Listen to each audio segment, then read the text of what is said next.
गुरुदेवस्ते नमः। ओम भूर्भुवः स्वः तत्सवितुर्वरेण्यं भर्गो देवस्य धीमहि धियो यो नः प्रचोदयात्। प्रथम गुरुदेव वंदे माता के चरणों में कोटि कोटि प्रणाम। मैं निर्मेश धर्मपत्नी राकेश कुमार, निवासी सुभाष नगर मेरठ, गायत्री शक्ति कल्याण नगर से मैं जुड़ी हुई हूँ। मेरा पहला अनुभव ये है कि जब मैं 5-6 साल की थी तो मेरा जाना नैमिषारण्य में हमारे परिवार का होता रहता था।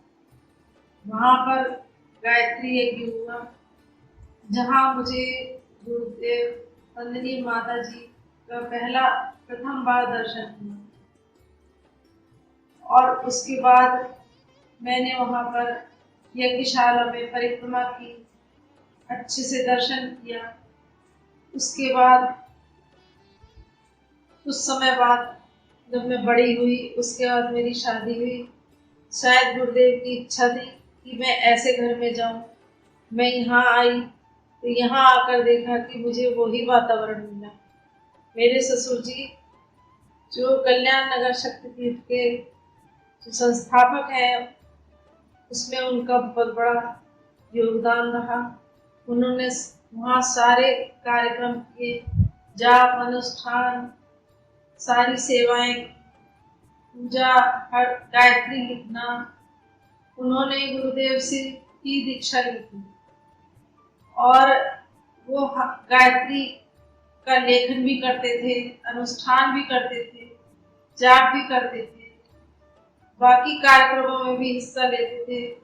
जगह जगह यज्ञ करवाए, कलश यात्राएं निकलवाए, 108 कुंडी यज्ञ करवाए। तो हमारा भी और हमारे पति का भी साथ में जाना होता रहता था। हर कलश यात्रा में हमने भाग लिया। हमें विशेष अनुभव हुआ, हमें बहुत अच्छा लगा। हमारे यहाँ अखंड ज्योति युग निर्माण योजना पत्रिका आती है, जो मैं नियमित रूप से अध्ययन करती हूँ और मुझे उसमें बहुत संतुष्टि मिलती है। बाकी अपने बच्चों में भी मैंने वही संस्कार दिए। कहते हैं ना कि यदि किसी सेना का सरदार अच्छा है तो बाकी सेना सही से चलती है। वही यहाँ पर है। हमारे ससुर जी इस घर की सबसे मोटी मजबूत कड़ी थे। उनके बाद हम जुड़ते चले गए। हमारे घर में, हमारे परिवार में हर समय गायत्री का ही वातावरण बना रहता था। गायत्री के परिजन आते रहते थे, शांतिपूर्ण से लोग आते रहते थे। तो हमारे घर में वही माहौल, हर त्योहार पे, हर समय, हर रोज यज्ञ, पूजा पाठ, गायत्री का जाप, लेखन, यही चलता रहता है। तो हमारे तो रग रग में ही वही बसा हुआ है। हम गुरुदेव से यही प्रार्थना करते हैं कि ये चलता रहे। हमने और हमारे पति ने, हमारे बच्चों ने माता जी से दीक्षा ली। उस समय हमने गुरुदेव का दूर से दर्शन किया।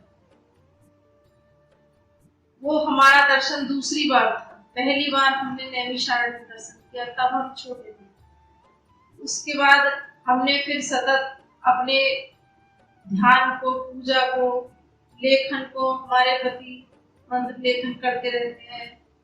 बच्चों को भी वही संस्कार दिए, बच्चों के बच्चों को भी वही संस्कार दिए। जितने भी कार्यक्रम होते थे, हम ज्यादा से ज्यादा कार्यक्रमों में जाने का प्रयास करते थे और हमने किया भी। हवन में जाना, कलश यात्रा में जाना, प्रज्ञा पुराण सुनना, जितने पुस्तक मेला, उनमें सब में सेवा देना, उसमें समय देना, ये हमारी दिनचर्या बन गई। हमारे घर में भी पहले हर महीने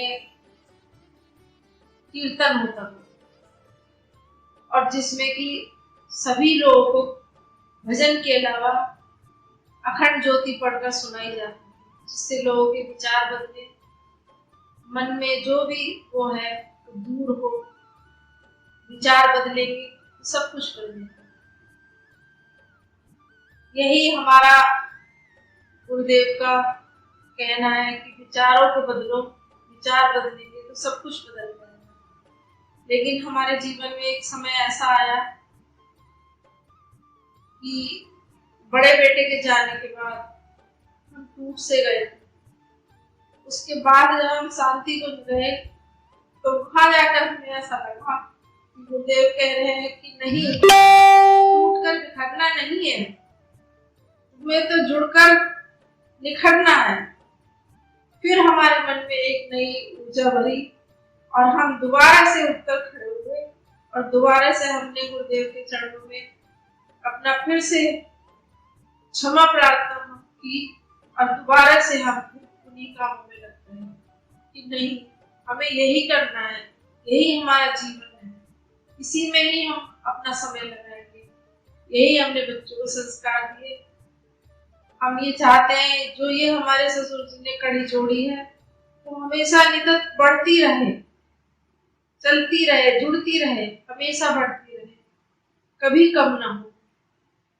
ये गुरुदेव की कृपा बनी रहे, यही हमारी गुरुदेव से प्रार्थना है।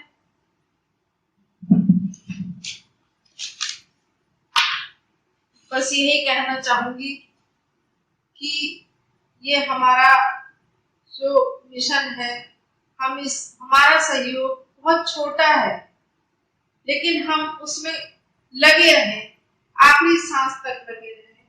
बस इतना ही मैं कहना चाहूंगी कि ध्यान मूलम गुरु मूर्तिम, पूजा मूलम गुरु पदम, मंत्र मूलम गुरु वाक्यम, मोक्ष मूलम गुरु कृपा। और लास्ट में मैं यही लाइन कहूंगी, गुरु कृपा ही केवलम, क्योंकि गुरुदेव की कृपा के बगैर कुछ नहीं है। बस यही मेरा, और ज्यादा गुरुदेव के बारे में मैं क्या कहूँ। मैं उनकी आभारी हूँ, कोटि कोटि प्रणाम करती हूँ। हमारे जीवन को आखिरी सांस तक अपने चरणों में लगाए रखते हैं, यही मेरी प्रार्थना, यही मेरी